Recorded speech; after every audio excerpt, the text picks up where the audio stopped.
Olá pessoal, tudo bem? Bem, Pessoal, bom dia. bem-vindos aí para mais um webinar.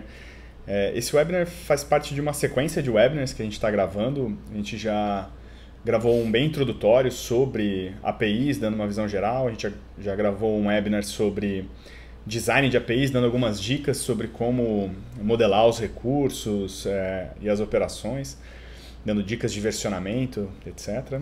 A gente fez bem recentemente sobre segurança de APIs, dando a noção básica de todas as preocupações relacionadas à exposição de APIs no que diz respeito à segurança.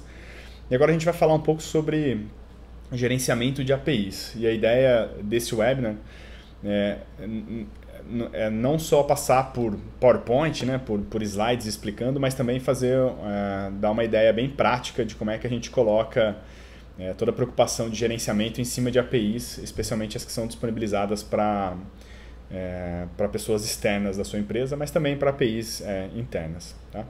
Bom, eu sou Kleber Bacilli, sou fundador da Sensidia. Está aqui comigo o José Val. Sou José Val, eu sou gerente de tecnologia aqui na Sensidia. Legal. Bom, esse webinar deve demorar cerca de 1 hora, então tem uns slides agora no começo e depois a gente vai para uma parte bem mais prática. Beleza? Legal, vamos lá. Bom, primeiro rapidamente sobre a Sensidia. A Sensidia é uma empresa de Campinas. A gente tem escritório em São Paulo, no Rio e nos Estados Unidos também. A gente trabalha, tem um histórico bem consistente de projetos em arquitetura orientada a serviços, microservices e também APIs. São projetos muito legais, com empresas super bacanas e além de serviços de consultoria e treinamento, a Sensidia também tem toda uma parte de ferramentas e a ferramenta que a gente vai passar um pouco hoje aqui é a ferramenta de gerenciamento de APIs. Beleza. Bom, e a gente está com várias vagas abertas. Se vocês tiverem interesse em trabalhar em Campinas, São Paulo, Rio principalmente, entrem no site da Sensidia, tem um link lá de carreira. Vocês podem ver as vagas que a gente tem aberto. Legal? Beleza. Bom, aqui rapidamente só alguns clientes da Sensidia. Alguns projetos bem legais relacionados à exposição de APIs, alguns projetos de arquitetura corporativa, de integração, governança SOA, tá? Deixar como referência aqui. Mas vamos lá. O que a gente queria cobrir hoje aqui é falar um pouco de estratégia digital, depois a gente entrar nas principais dimensões relacionadas a gerenciamento de APIs e aí a gente pegar um caso prático de um serviço disponível no back-end, como é que a gente adiciona todas as preocupações relacionadas a gerenciamento de APIs nesse serviço já existente. Beleza? Eu vou passar a primeira parte aqui e o Zé toca a segunda parte com a gente. Beleza, bom, primeiro só comentando rapidamente sobre estratégia digital, assim, isso certamente está na agenda das principais empresas do Brasil, né? Tem um conceito sendo fortalecido aí de SMAC, né, que é Social Mobile Analytics e Cloud. Isso tem mudado radicalmente a forma como a área de tecnologia se estrutura e atende às unidades de negócio, né? Então uma preocupação muito maior com social, os projetos nascendo com a preocupação primária em como é que o suporte mobile acontece, né? Tanto para sites responsivos quanto aplicativos nativos, né? Nas diversas plataformas. A parte de Big Data, de Analytics, né? Assim, o antigo Business Intelligence visto numa ótica muito mais relacionada à tomada de ação, né? Então, como gerar os alertas corretos para que as pessoas possam tomar ações efetivas de mudança de rumo. E Cloud Computing, onde tudo roda distribuído em algum lugar do mundo aí. Obviamente, para empresas menores, para startups, né, elas normalmente já nascem com esse DNA, né, esse DNA de tudo ser construído na nuvem, de tudo ser feito, pensado já em mobile, ter todo o relacionamento com redes sociais. Obviamente, nas grandes empresas, elas têm um legado muito grande de aplicações corporativas em diversas plataformas, um histórico de integração entre essas aplicações, né? Então, obviamente, tem toda a preocupação em fazer a movimentação de um cenário onde tudo rodava no próprio data center, onde não existia ainda essa difusão tão grande de mobilidade para um cenário totalmente distribuído, um cenário SMAC, né?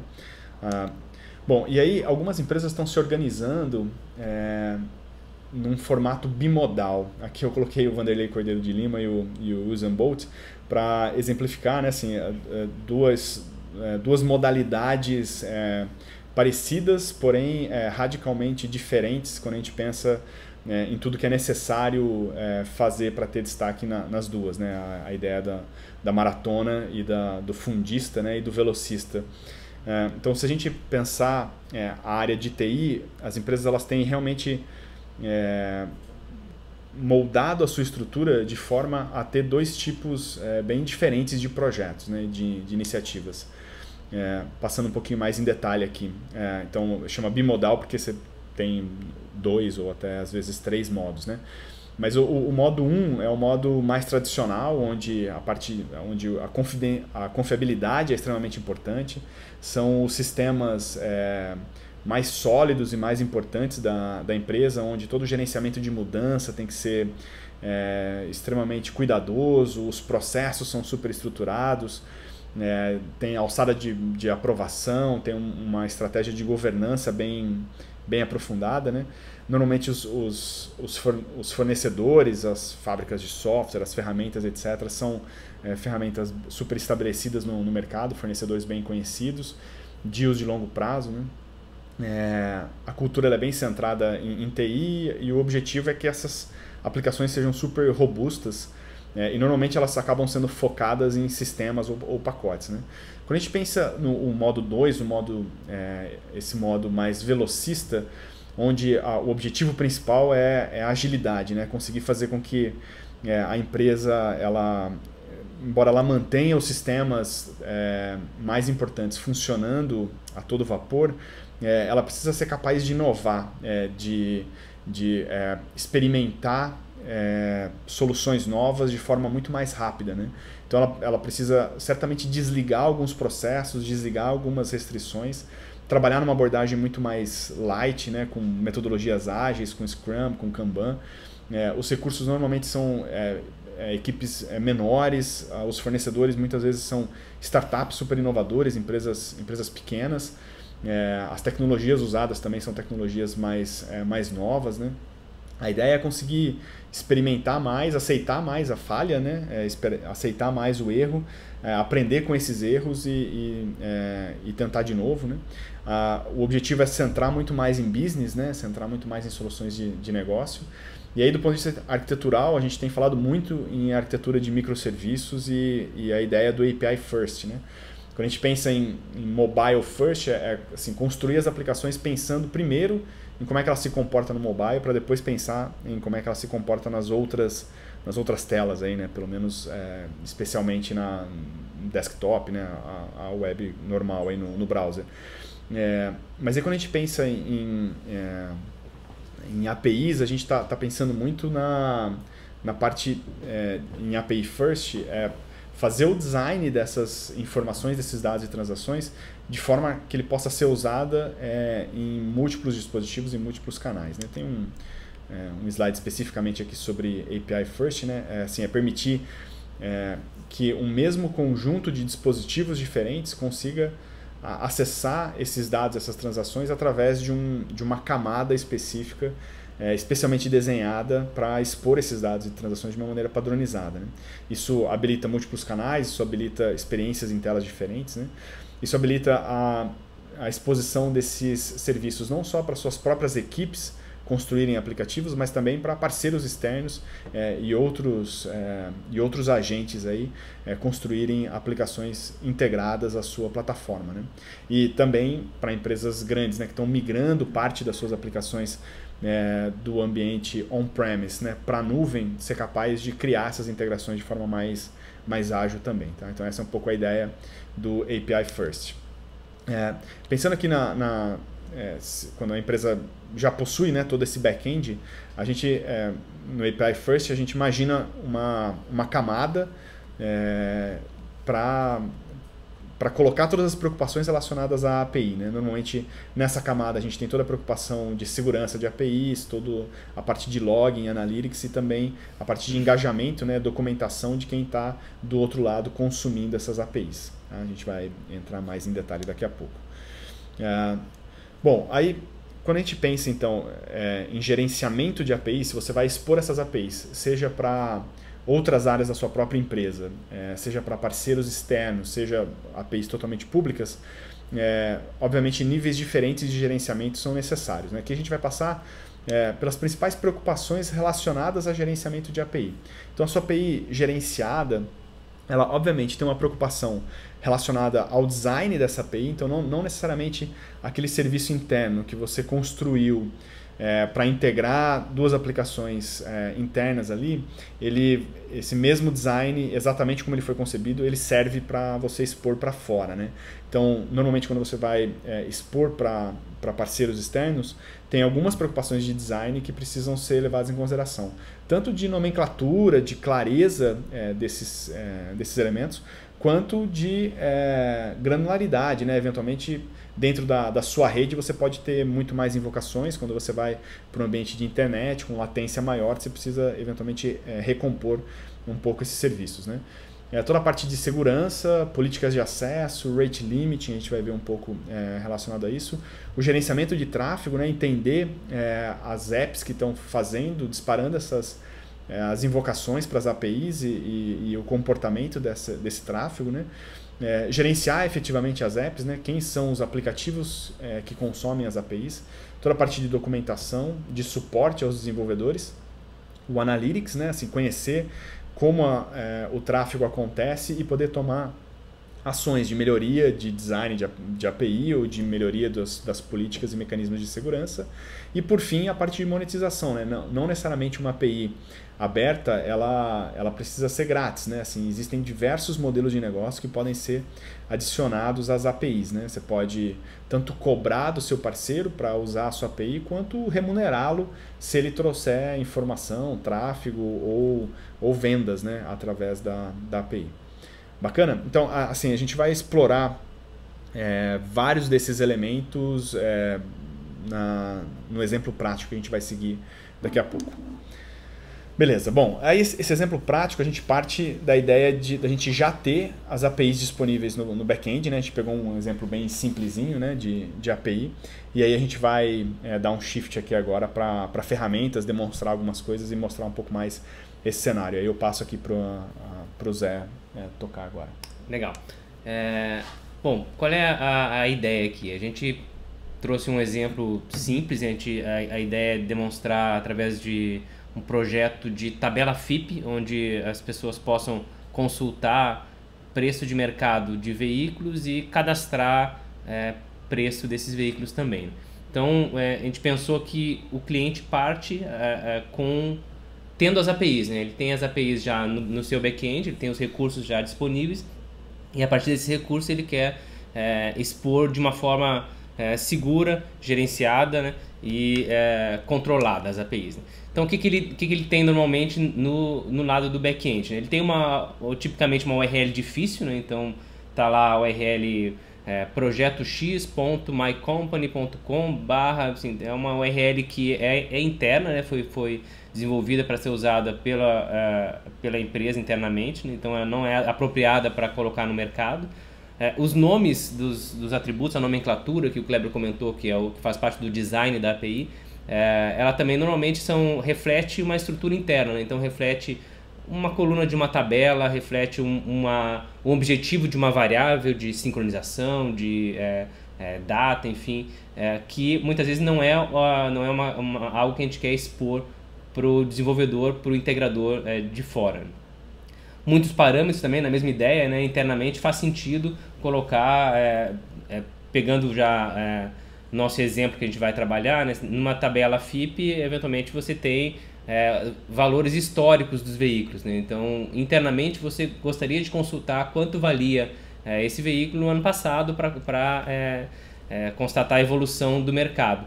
Se você quer expor essa API, normalmente quem está consumindo a API quer saber o valor de mercado atual do veículo. Não interessa para ele quanto ele valia no ano passado. Então essa data, essa referência a uma data, ela pode ser omitida quando você vai expor a API. Isso é só um exemplo de um parâmetro que faz sentido internamente, que deveria ser omitido quando você está expondo a API. Difícil de entender, né, pelos mesmos motivos, né, pela questão da nomenclatura, pela questão dos parâmetros. Inseguro, você está dentro da sua rede interna, você tem outro nível de preocupação com segurança do que quando você está expondo essa API para um parceiro.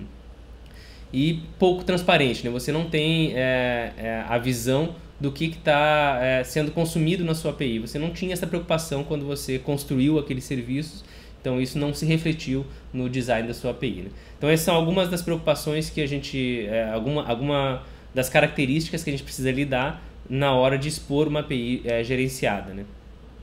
Bom, a gente vai utilizar a ferramenta da Sensidia, se chama Sensidia API Suite, para colocar todas essas, conseguir atender todas aquelas preocupações e expor uma API de forma instrumentalizada. Né? Então, basicamente, a solução tem dois módulos, né? Um módulo de portal, que é por onde os desenvolvedores vão acessar, vão consultar a documentação, vão gerenciar os seus próprios tokens, vão criar apps, e tem um módulo de gateway, que é por onde as chamadas das APIs vão efetivamente passar. Esse módulo é um módulo de controle, vai gerar relatórios, vai conseguir fazer a aplicação de políticas e vai permitir a análise de dados, né, o acompanhamento da API. Bom, então vamos parar de mostrar slide, que o slide aceita tudo, né? E vamos mostrar a solução na prática. Né? A gente vai seguir basicamente 3 passos, né, para colocar essa API no ar. Primeiro a gente vai configurar a exposição dessa API, então vou fazer toda a parte de configuração dentro do API Suite para que essa API seja exposta. Eu vou mostrar isso de uma forma evolutiva, né? Então a gente vai acompanhando, eu vou fazendo chamadas durante a implementação, a exposição dessa API para a gente acompanhar os diversos aspectos sendo evoluídos. Depois a gente vai passar por uma parte de gerenciamento. Beleza, essa API está exposta, já está disponível, como que a gente faz para fazer o controle das apps que estão sendo criadas, ciclo de vida e etc. E por último, engajamento e suporte aos developers, é onde a gente coloca o portal como elemento principal aí de comunicação com os desenvolvedores. Legal. Ó.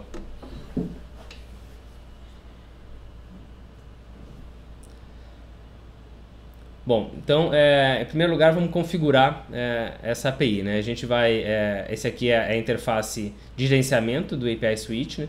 A gente vai criar essa API. Então, eu tenho algumas APIs já cadastradas aqui. Vou adicionar uma nova API. Essa API aqui, vou chamar ela de projeto FIP.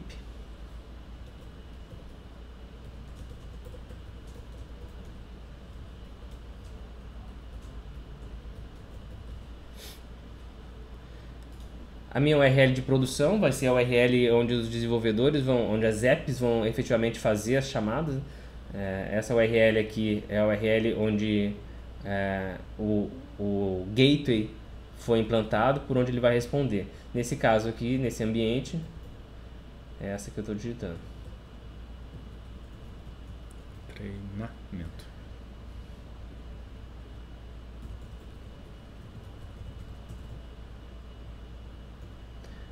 A gente pode configurar um caminho, né, o path, de acordo com as boas práticas de design. Eu vou usar uma prática que eu vou colocar o nome do projeto, vou colocar a versão dessa API na URL e vou colocar a indicação se ela é produção ou se ela é sandbox.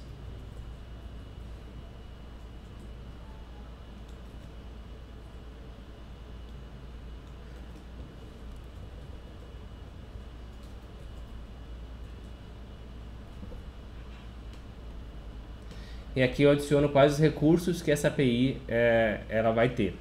Nesse caso aqui, no exemplo que a gente está trabalhando, eu vou ter um recurso, que é o recurso de veículos. Então, com isso aqui, eu criei a minha API, eu fiz o desenho dos recursos que ela precisa ter. eu vou cadastrar um roteamento para essa API, então eu ainda tenho aquela URL difícil que representa o meu back-end, né, onde os serviços estão expostos, e essa URL precisa ser informada para a ferramenta.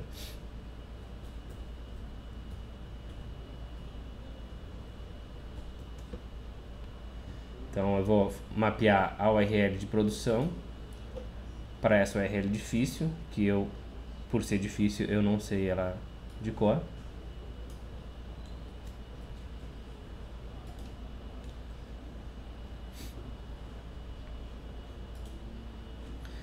E eu criei também uma URL de sandbox,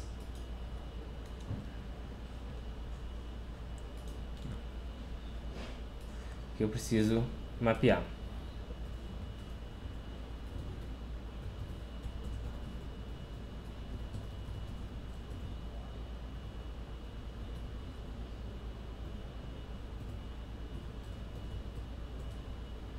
Aí você vai mapear tanto sandbox quanto produção para o mesmo serviço interno, né?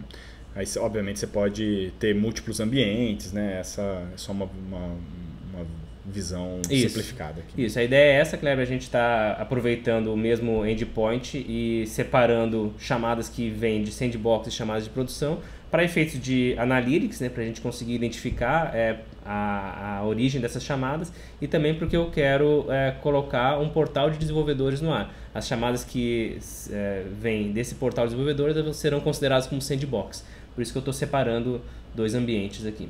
Legal. Aí você pode criar também depois políticas separadas para cada um dos ambientes, né? Exatamente. A gente vai chegar nas políticas e vamos ilustrar como a gente consegue limitar de forma diferente chamadas em sandbox e chamadas em produção. Bom, dessa forma aqui, com essas duas configurações básicas, eu já tenho a minha API disponível externamente com uma URL mais fácil para o desenvolvedor entender. Então, eu vou pegar aqui um Postman para usar durante nossos exemplos aqui, e vou colocar aqui aquela URL que a gente acabou de disponibilizar.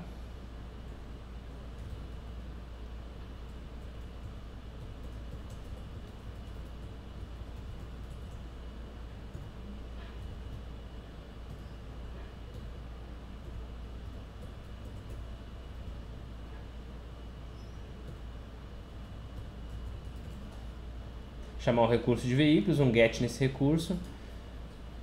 Se eu fizer essa chamada aqui, eu já estou conseguindo acessar o meu serviço de verdade, que é esse FIP Project aqui, de uma forma com uma URL mais estruturada, uma URL mais padronizada. Bom, mas isso não é suficiente, né? A gente precisa de um pouco de segurança em cima dessa API, né? Eu quero, no mínimo, que identificar quem está fazendo essa chamada através de um token, né? Que é o padrão que a gente usa para exposição de APIs no estilo RESTful. Né? Tá bom, então até nesse momento o que a gente fez foi disponibilizar o mesmo serviço que estava rodando no back-end, numa URL mais feiosa lá. A gente disponibilizou isso através do gateway de APIs, então todas as chamadas agora estão passando pelo gateway de APIs, né?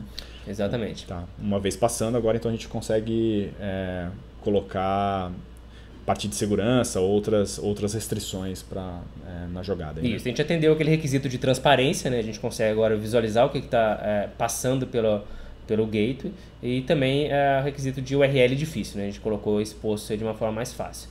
Bom, agora a gente vai então exigir, vamos dar um passo para frente, né? E exigir um token de identificação, né? Então eu vou configurar aquela URL.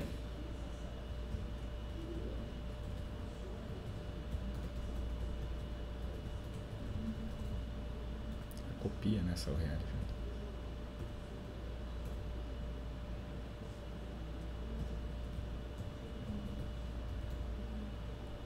Eu vou exigir que essa URL... aqui eu consigo extrair dois tipos de tokens na configuração básica, né? Um token que identifica o client que está fazendo a chamada, ou seja, a app que está invocando essa API, e um outro token que identifica, é o token de acesso, ele identifica o usuário que está invocando essa API através de uma app, né? Aqui nós vamos configurar então para que ele exija um Client ID, né, que é um token de aplicação. Esse token eu vou passar ele no header, né, no cabeçalho da chamada, e aqui eu posso identificar esse token com algum nome, né?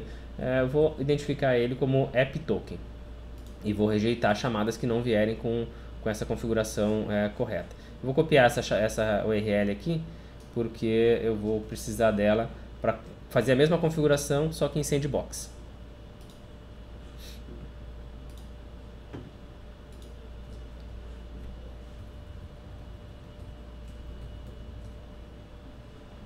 Então, novamente aqui eu vou extrair o Client ID.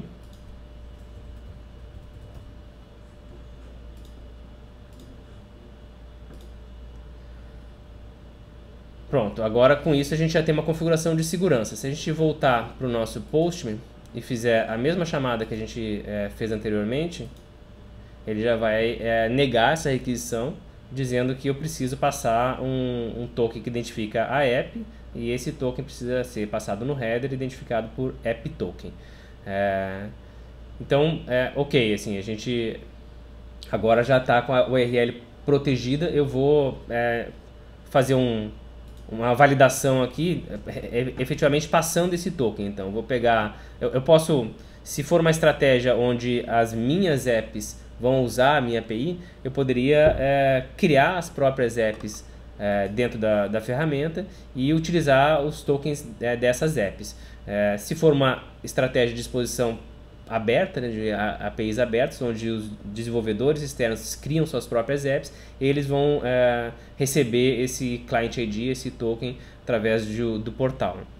Aqui eu tenho algumas apps criadas, eu poderia criar uma nova app aqui. Eu vou aproveitar uma app que está cadastrada e vou criar uma nova app mais para frente, quando a gente estiver utilizando pelo portal, e a gente simula o roteiro que um parceiro faria para chegar, para conseguir consumir essa API. Então aqui agora eu vou informar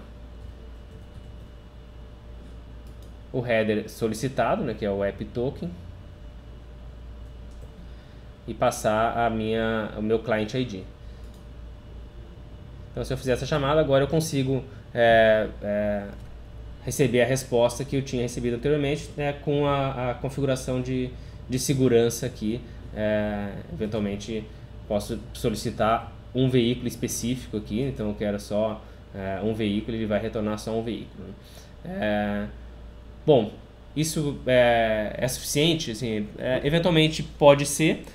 Só que a gente quer ilustrar aqui um exemplo um pouquinho mais elaborado, que a gente tem alguns parâmetros que a gente quer omitir, por exemplo. Então aqui a gente tem, nesse exemplo, a gente tem esse ano de fabricação, ano modelo, tem uns parâmetros aqui que são internos, que fazem sentido quando essa API está sendo consumida internamente na minha empresa, que eu não quero expor isso aqui para o usuário externo, né?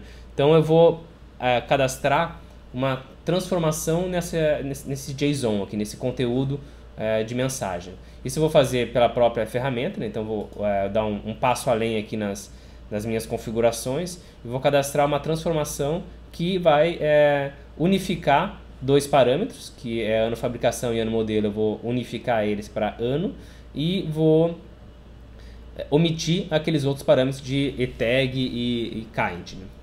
Então eu vou criar aqui uma transformação. Essa transformação aqui eu vou chamar de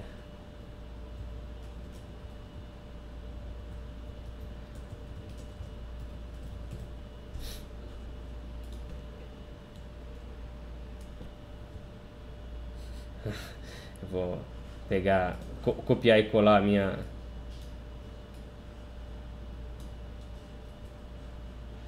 URL para não perder tempo digitando aqui. Bom, então eu vou criar aqui um hook antes da mensagem ser validada. Esse hook aqui eu vou alterar os parâmetros do request. Eu vou então omitir aqueles parâmetros de ano, fabricação e ano modelo. Essa transformação aqui, eu tenho o modelo dela preparado.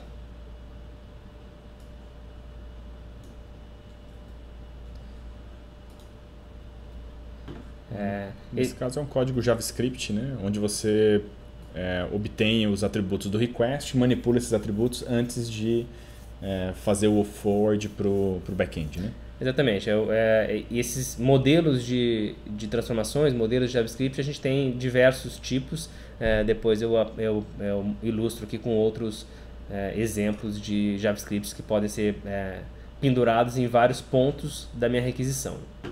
Tanto no inbound quanto no outbound, né? Isso, tanto na chegada da requisição quanto na saída, no response, né? Legal.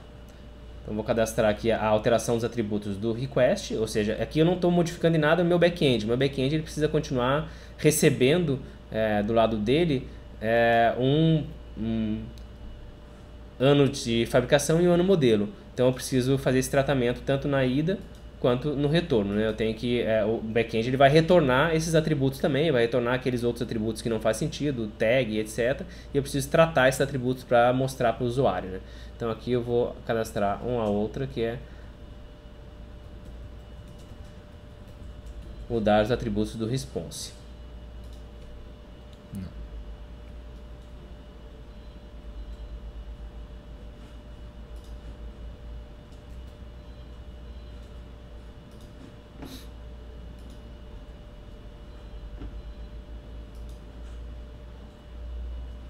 De novo eu tenho esse JavaScript criado.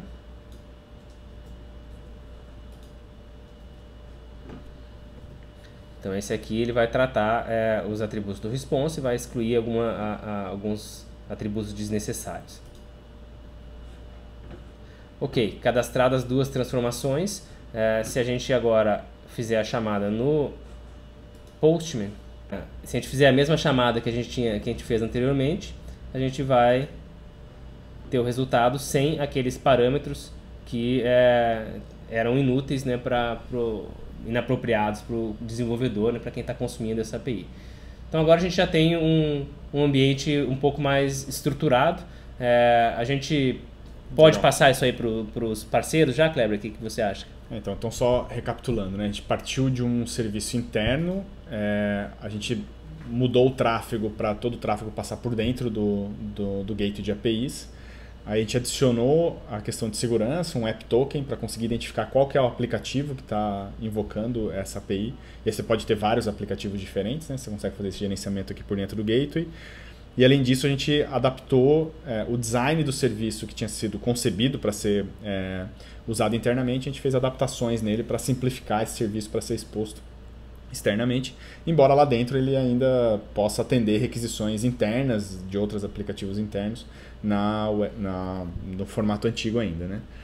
Tá. Bom, nesse caso, para passar para parceiro, acho que falta talvez mais algum requisito de proteção ainda, né? Porque eventualmente quando você passa toda essa informação para um parceiro externo, ele pode construir um aplicativo de forma equivocada e disparar milhões e milhões de requisição aí e eventualmente derrubar o seu back-end, né? Então tem outros níveis de proteção que a gente poderia adicionar aqui, né, Zé? Exatamente. Acho que agora para expor isso aqui para um parceiro, abrir isso aqui realmente para o mundo, a gente precisa pelo menos configurar políticas, né? Algumas políticas que evitem esse tipo de situação, né? Até não por má intenção, mas por erro de implementação, algum parceiro pode derrubar o seu back-end, né? Ou por má intenção também, né? Ou por má intenção, que acontece também. Bom, para isso existem as políticas, né? A gente vai, nesse exemplo aqui, quem a gente imagina que vai consumir essa API? Eventualmente podem ser seguradoras que queiram consultar valores de mercado para compor lá a estratégia de precificação do seguro, né? Então eu vou criar esses serão meus parceiros, né? Eu vou criar então uma política aqui de seguradoras.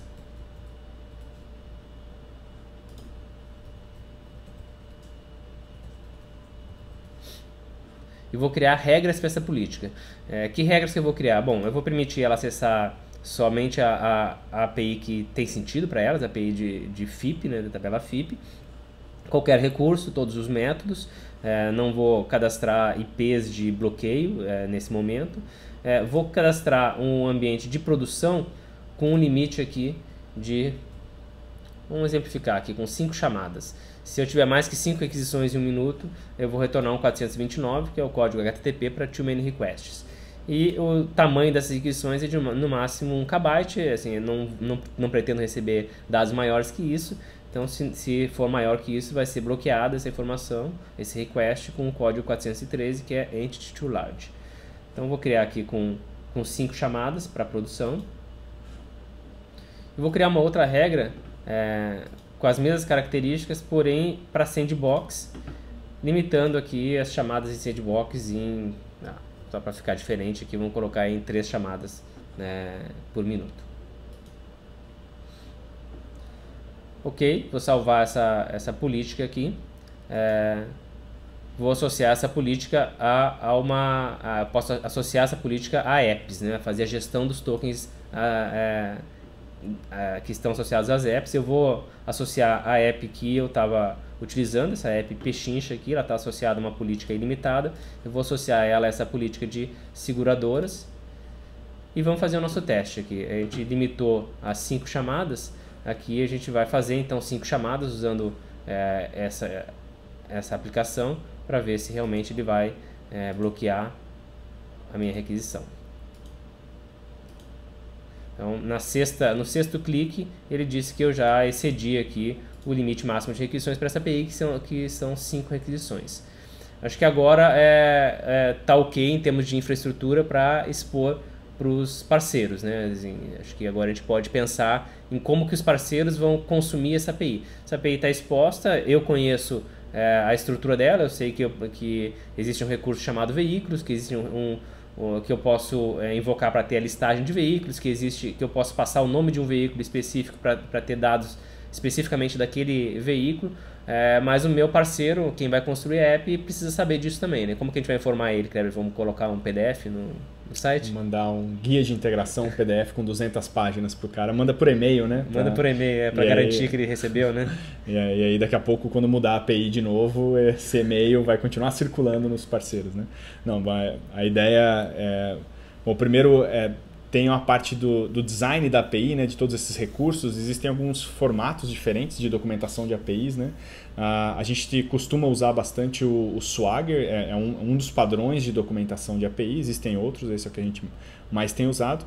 E como canal de comunicação com os developers, a gente usa um dos módulos da solução da Sensidia, que é um API Developers Portal, né?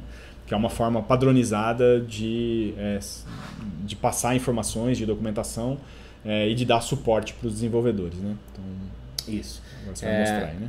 Esse portal que o Kleber está comentando, né, a gente tem alguns templates disponíveis, né, fazem parte da solução da Sensidia, e é onde os desenvolvedores vão consultar essa documentação. Então, além da documentação da API em si, que o Kleber comentou que existem alguns padrões, a gente precisa também informar documentações mais gerais, né? Como que ele faz, quais são os primeiros passos que ele precisa dar, né? As pessoas gostam de ser... que você pegue na mão, né? Que você ensine passo a passo. Então, como que ele faz para expor para consumir essa API?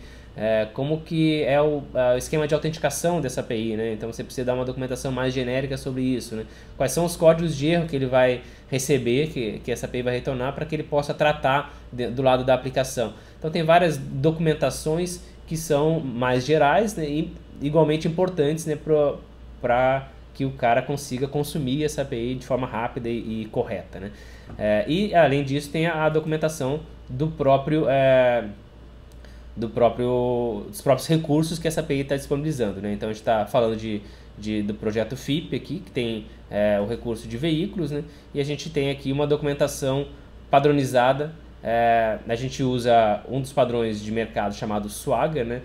Esse Swagger, você escreve essa documentação em algum editor. A gente recomenda o editor do próprio fabricante, do próprio WordNik, que publica esse padrão de documentação. Aqui você consegue escrever num formato JSON e essa documentação já é exibida aqui no lado para você ver como que está ficando a sua documentação, né, dos recursos da sua API.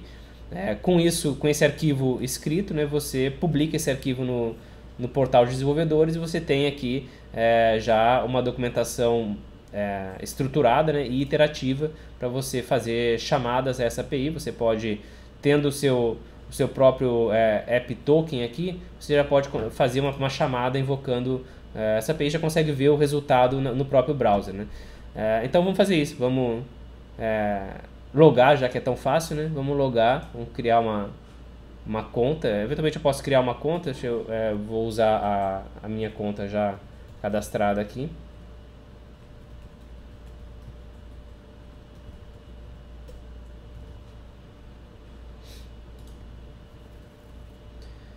Então, loguei aqui. Eu tenho um menu de apps aqui em cima. Eu aqui já solicitei algumas apps. Eu vou criar uma nova app para fazer um exemplo bem ilustrado aqui. A app vai ser, a gente estava falando de seguradoras, né? Vamos chamar a app aqui de cotação.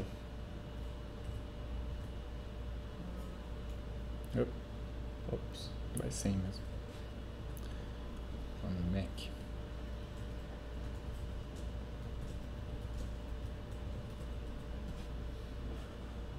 Vou registrar essa app aqui. Então, ao registrar essa app, da forma como está configurado o meu sistema, o desenvolvedor, né, eu já recebo um Client ID aqui, um token, que pode ser usado naquela chamada. Então, eu vou copiar esse token aqui. Se eu voltar para a documentação da API e fizer usar esse token para fazer um GET, eu já vou ter no próprio browser aqui o conteúdo da chamada, né? Então, todo o JSON aqui vem no próprio browser, eu já consigo de forma muito rápida e direta fazer um Hello World, né? Verificar como que essa API funciona. Eventualmente eu poderia fazer post de veículos aqui, eu posso utilizar essa API pelo próprio browser mesmo. Acho que agora já tá ok, né? A gente já consegue publicar isso aí para parceiros, né? Mas tem alguns detalhes ainda que a gente poderia refinar, né? Assim, por preciosismo, né? Ou porque isso é importante para a minha API, que é muito mais comum, né? A gente pode, por exemplo, habilitar um cache. Para esse caso aqui faz todo sentido, né? A gente está falando de get de veículos, né? Uma tabela de veículos, ela não muda a cada segundo, né? Então a gente poderia configurar um get cacheado para essa API. Então vou configurar aqui para o projeto FIP aqui, no recurso veículos em produção, eu vou configurar um cache aqui de 15 segundos. Durante 15 segundos o meu sistema vai cachear as respostas e não vai bater no back-end para buscar essa informação de novo, né? Então, se a gente vier no nosso Postman aqui, onde a gente estava fazendo as chamadas de exemplo, vou fazer a chamada de exemplo da listagem do get aqui. Eu tenho a listagem e eu vou fazer de novo agora a listagem novamente. Se a gente observar aqui, o tempo ele foi bastante reduzido, mas se a gente vier no próprio trace da ferramenta e observar, essa aqui foi a primeira chamada que eu fiz, ele demorou 522 milissegundos para bater no meu back-end e retornar essa requisição. As chamadas seguintes elas já foram retornadas a partir do cache, e você vê que o tempo foi da ordem de uma fração do tempo anterior, né? Então o cache ele aumenta bastante a velocidade, né? Então quem eventualmente pode estar pensando que colocar mais um hop na rede, colocar um elemento intermediário pode onerar a sua performance, né? Pense também que alguns recursos eles podem ser cacheados, e isso pelo contrário pode melhorar a performance da sua API, né?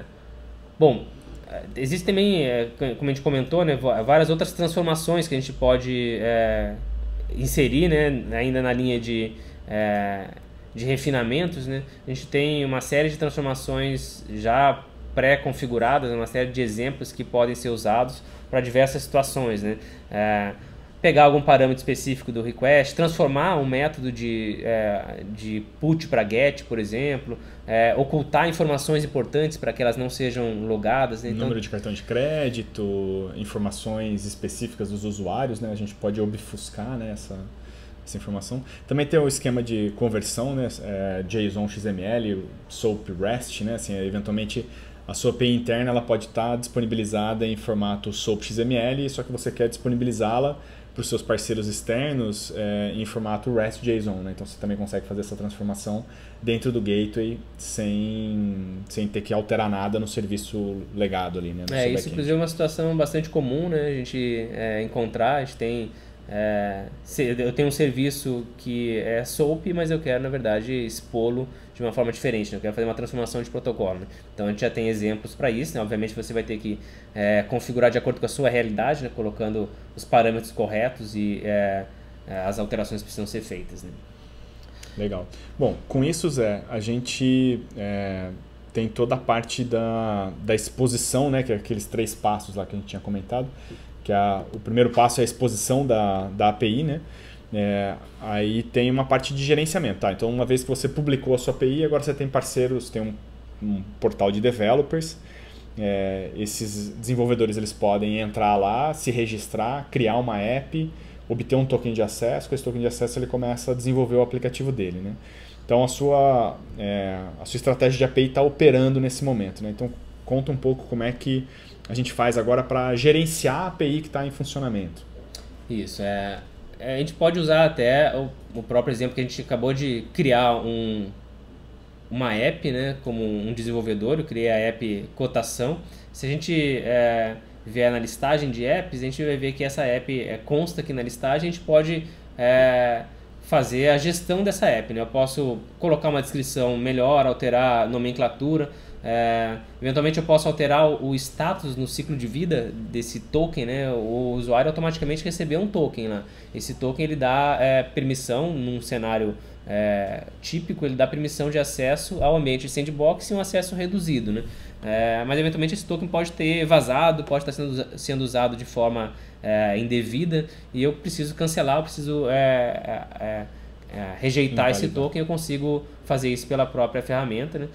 Eu consigo alterar a policy que está associada a esse token, né? Então esse token aqui é associado à policy de seguradoras. Eu consigo inclusive associar mais de uma policy se isso precisar, e depende muito da granularidade com que você configura essas políticas, né? Você pode associar diversas policies. Tira uma dúvida, Zé. Assim, para toda app que é criada, ela já entra no sistema podendo acessar a API, ou você consegue colocar uma aprovação? Como é que normalmente funciona? Assim? A gente costuma pregar muito a ideia de que tem que facilitar o caminho do primeiro acesso, né? Facilitar o caminho do desenvolvedor para que ele consiga ver aquele Hello World que a gente viu lá sem precisar interagir com um humano do outro lado, né? Então a gente aconselha que o primeiro token gerado ele seja automaticamente associado a uma policy de sandbox. Então você não precisa fazer isso manualmente, mas ele não pode nascer invalidado, nascer cancelado. O sistema permite que aconteça isso. Você pode fazer com que os tokens sejam gerados e sejam em formato inativo. Em formato inativo, e manualmente o administrador da API precisa habilitar. A gente recomenda que seja configurado de forma que o cara consiga pelo menos fazer alguns acessos em sandbox que não vão onerar o seu back-end, mas de forma automatizada. Legal.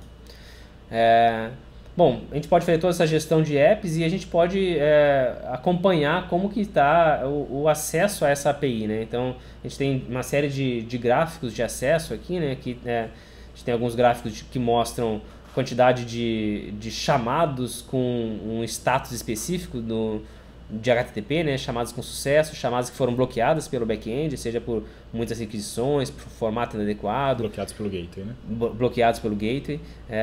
Erros do lado do cliente, parâmetros incorretos, enfim. E algum erro do lado do servidor, erro de negócio, né? Da série dos 500, né? do HTTP. Né? Gráfico de top apps, né? Quais as apps que estão fazendo mais chamados, eu consigo visualizar. E aqui um gráfico de chamadas por recurso, né? Dos recursos da minha API. Claro que esses gráficos aqui existem outros tipos, né? Eu posso gerar, por exemplo, aqui um traffic by apps de forma mais detalhada, né? Eu quero visualizar todas as apps que estão fazendo acesso, mas eu quero dar um zoom aqui em determinado período de tempo, porque eu preciso analisar o comportamento de uma app específica. Consigo adicionar filtros, né? Quero analisar uma app específica, eu consigo filtrar por aquela app especificamente, né? Então eu consigo alterar vários parâmetros aqui, não é? Quantidade de requests, a banda consumida, enfim.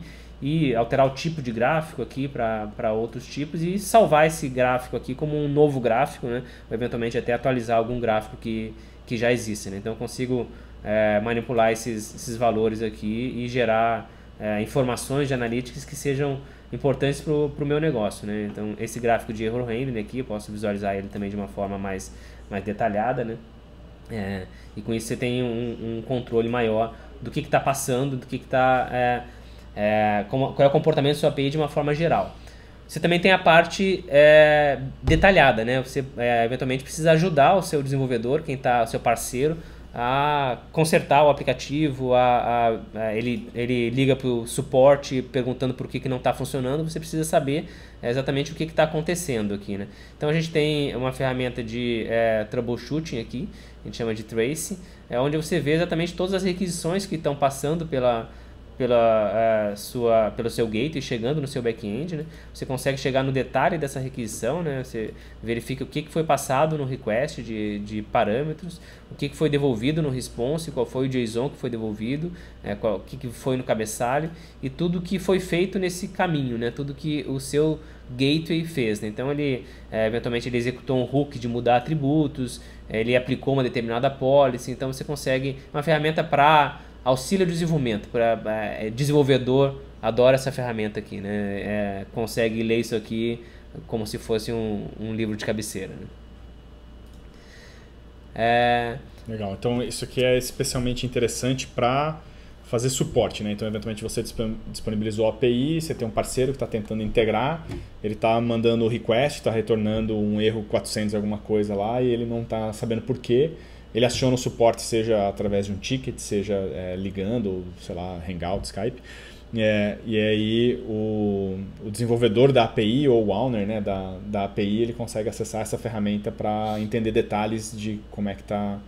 E aí estou vendo aqui que você consegue passar token, né, você consegue filtrar só pelo nome do aplicativo do cara para conseguir identificar mais facilmente a chamada daquele...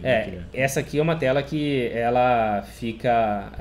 uma quantidade de informação que cresce muito, né? Se a gente está falando de milhões de requisições aí para uma API, né? Então você tem que ser capaz de filtrar de diversas formas, né? Posso filtrar só pelos códigos de erro, erros de negócio, erros de sistema, né? Posso filtrar só pelo nome da app, pelo proprietário dessa app, né? Então aqui é a app que a gente estava usando, a Pichincha, né? Se a gente filtrar por ela aqui,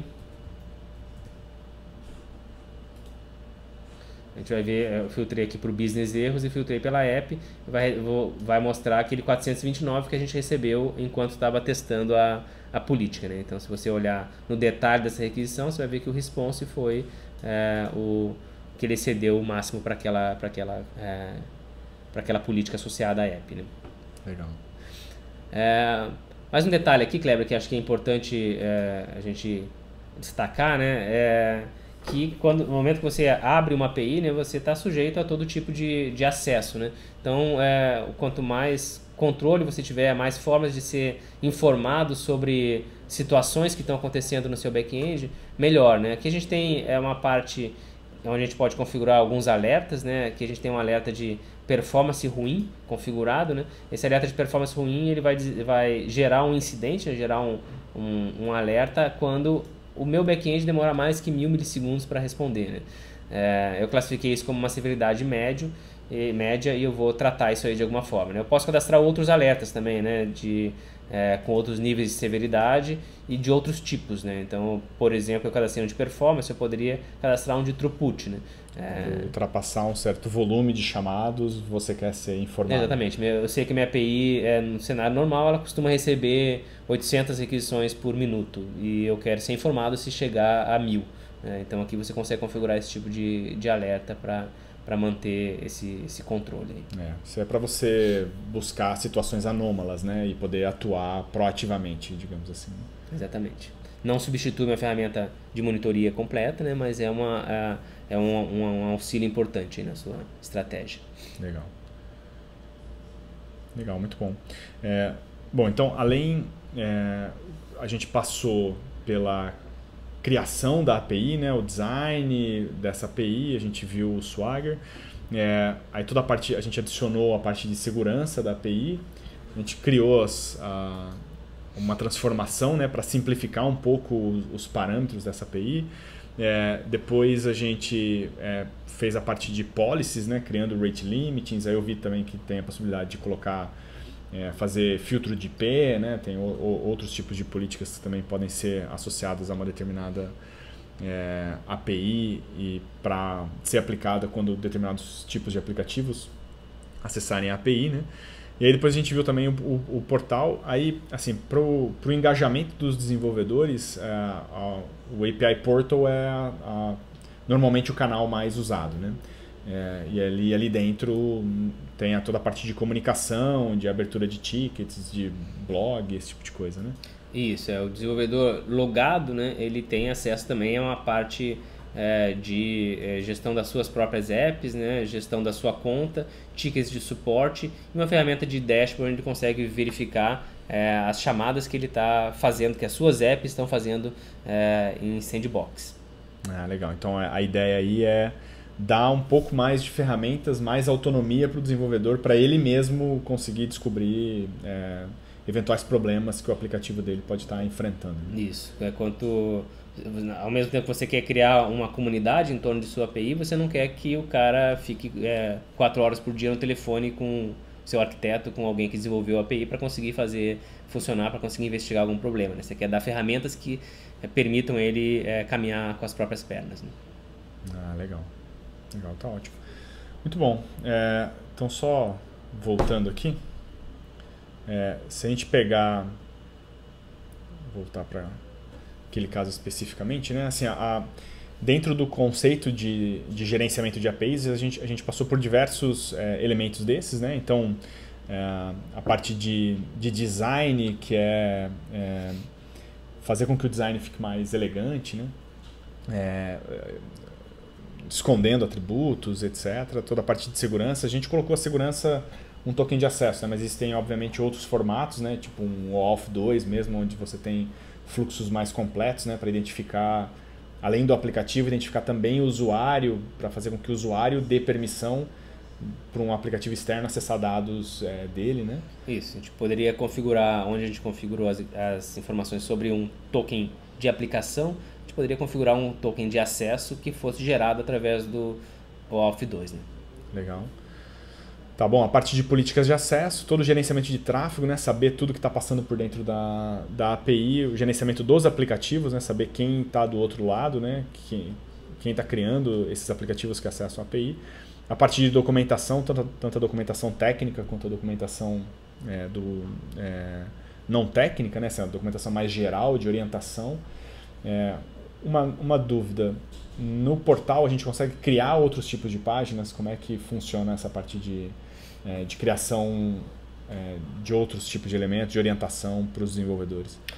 O nosso portal, a gente coloca à disposição um template com algumas páginas que já são bem comuns nesse universo de consumo de APIs, mas ele é um CMS, a gente implementa módulos em cima do CMS Drupal.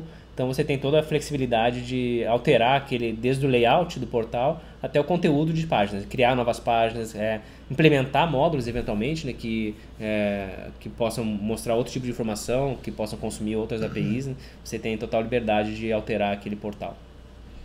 Legal. Legal, tá bom. Bom, a gente viu também um pouco do suporte, né, usando o troubleshooting. Tem a abertura de tickets também integrada ao portal, né? Integrado ao portal, você é um módulo que a Synsidia já oferece habilitado, né? E você consegue integrar eventualmente esse módulo com outros sistemas de atendimento da sua empresa. Né? Legal. Bom, a gente viu também a parte de Analytics, né? Para permitir uma visualização mais geral de todo o tráfego que está passando por dentro da API.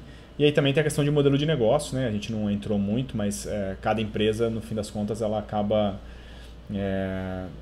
A exposição de APIs, de uma certa maneira, ela permeia um pouco o negócio da própria empresa, né? Tem empresas que cobram, tem empresas que disponibilizam a API gratuitamente, tem APIs amplamente abertas, tem APIs restritas, né? Só para alguns parceiros específicos. Uhum.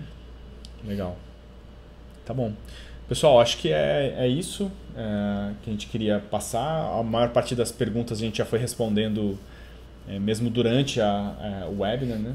E eventualmente se tiver outras questões, fiquem à vontade para nos mandar e-mail. Tá? Vai para o último slide ali, Zé. Aí tem o e-mail do Kleber, o meu e-mail, o e-mail do Zé. Legal? E em breve a gente organiza um próximo webinar. É isso aí, podem mandar suas sugestões de conteúdo, inclusive. Legal, muito bom. Abraço, Valeu, pessoal. gente. Obrigado.